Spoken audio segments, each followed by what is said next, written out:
இல்லை. அவன் என்னை ட்ராப் பண்ண ஆரம்பிச்சிட்டான். அதான் என் கூட க்ளோஸ் ஆகி எவிடன்ஸை கேதர் பண்ண பார்க்கலாம். நான் மாட்டுவேன்னா சூடு லட்சத்துக்கு ஃபோன் பண்ணுறாமா. வெளியே பெரிய ஃபோனை மூடி பார்த்துருக்காரு. அது வரைக்கும் எந்த எவிடன்ஸை கிடைச்சிருக்காரு. அதான் டிசப்பாயின்மெண்ட்ல போகிறாரு. ஒரு கிளாஸா சரி என்ன பண்ணுறாருன்னு எத்தனை சொல்லிருக்கேன். நீ இந்த கிளாஸ் வரைக்கும்னாச்சு கொஸ்டின் வந்துடும். அதுக்கப்புறம் நீ ஃப்ரீ பெஸ்ட்டாக ஓகே நோ ப்ராப்ளம். ஆனால் நான் வெளியில் போட்டு வரலாம் பிரச்சனை இல்லை. நான் மாஸ்க் எடுக்கிறேன். அதெல்லாம் ஒரு பிரச்சனையும் இல்லை.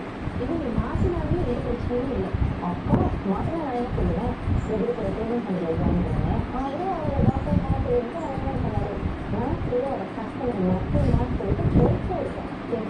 அதுக்கு மேலே ப்ரூவ் பண்ணால் அவங்ககிட்ட எந்த எவிடன்ஸும் இல்லை. அப்படியே நம்ம மாற்றினாலும் நம்ம வாழ்நாள் தான் மாட்டோம். ஸோ எந்த ப்ராப்ளமும் இல்லை. அவன் பார்த்துக்காது ஒரு பேசுகிறத அவன் ரெக்கார்ட் பண்ணி வச்சுருக்கேன். அவன் இப்போவே நாங்கள் பேசுகிற அளவுக்கு ரெக்கார்ட் பண்ணிட்டு தான் இருக்கான். நான் அவன் நம்ப மாட்டேன். நான் கேர்ஃபுல்லாக தான் இருக்கேன். அவன் ஒரு விஷயம் இதுக்காக அவன் முன்னெல்லாம் தெரிய மாட்டாலும் சேச்சை அந்த அளவுக்குலாம் அவன் போக மாட்டான். அவன் அவ்வளோ சரி மிஸ்ஸாலாம் கிடையாது. ஏதாவது அவன் ஒரு கேர்ஃபுல்லாகவே இருக்கான். ஆமாம் கேர்ஃபுல்லாகவே இருக்கும்.